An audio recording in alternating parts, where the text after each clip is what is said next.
Perkenalkan, saya Nabila Izani Maulania dengan NIM 213020502067. Pada kesempatan ini, saya akan memaparkan proses perancangan bangunan apartemen sebagai bagian dari tugas perancangan arsitektur 6 dengan tema postmodern dengan inspirasi arsitektur Nusantara di Kota Lombok.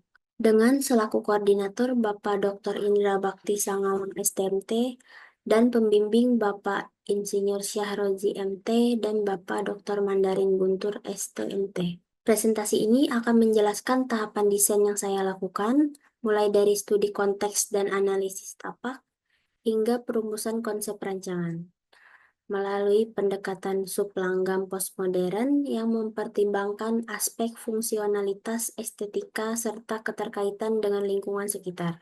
Rumusan masalah yang didapat yaitu bagaimana rancangan hunian vertikal memenuhi aspek keselamatan, kesehatan, kenyamanan, dan kemudahan dengan penerapan arsitektur Nusantara mengkini. Site terpilih yaitu di Jalan Sriwijaya, Punia, Kota Mataram, Nusa Tenggara Barat, dengan total luasan site yaitu 11.900 meter persegi. Beberapa dasar pertimbangan site yaitu lokasi strategis di pusat perkotaan, potensi transformasi urban yang berkelanjutan, reinterpretasi arsitektur lokal dalam konteks modern, dan peningkatan daya tarik hunian berbasis budaya. Dengan tujuan yaitu mendapatkan pencapaian tapak yang optimal sesuai dengan fungsi kawasan apartemen berbasis postmodern yang terinspirasi dari arsitektur Nusantara Lombok dengan mempertimbangkan aksesibilitas, orientasi, serta konektivitas dengan lingkungan sekitar. Lalu setelah melalui proses programming, didapat pradenah sebagai berikut, dan terdapat analisis penempatan tiap ruang.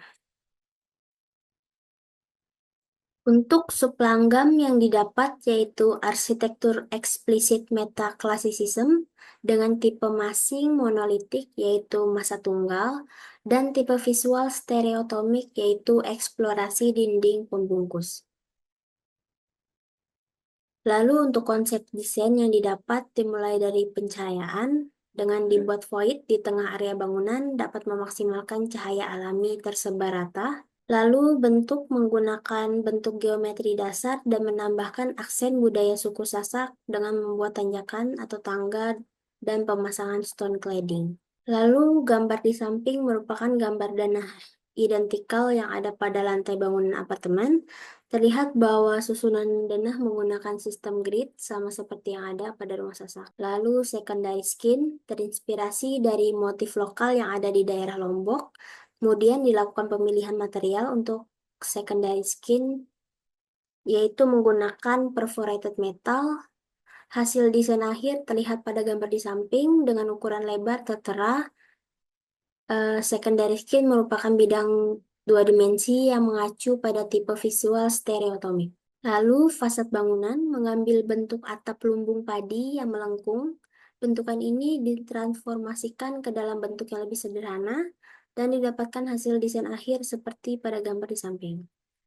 Selain bentuk, warna fasad ini juga menggunakan warna coklat yang terinspirasi dari material kayu pada struktur bangunan fasad. Visual fasad dapat dilihat dari 4 arah yang berbeda. Lalu terlihat terdapat perbedaan bukan fasad. Hal ini menyesuaikan bukaan jendela kaca pada bangunan. Ketinggian lantai apartemen pada lantai dasar dibuat lebih tinggi dari tanah dan memiliki akses naik berupa tangga dan ram. Elevasi ini terinspirasi dari bangunan rumah Sasak yang dibuat meninggi dari tanah tapak sekitarnya dan juga berfungsi agar bangunan tampak lebih menonjol. Fasad pada bagian depan terinspirasi dari motif anyaman bambu pada dinding rumah Sasak. Pada dinding lantai dasar juga dibuat lapisan luarnya menggunakan material alam berupa susunan batu, yaitu stone cladding. Lalu atap clubhouse dibuat dengan bentuk limas yang terinspirasi dari atap rumah Sasak. Lalu ini adalah programming keseluruhan bangunan.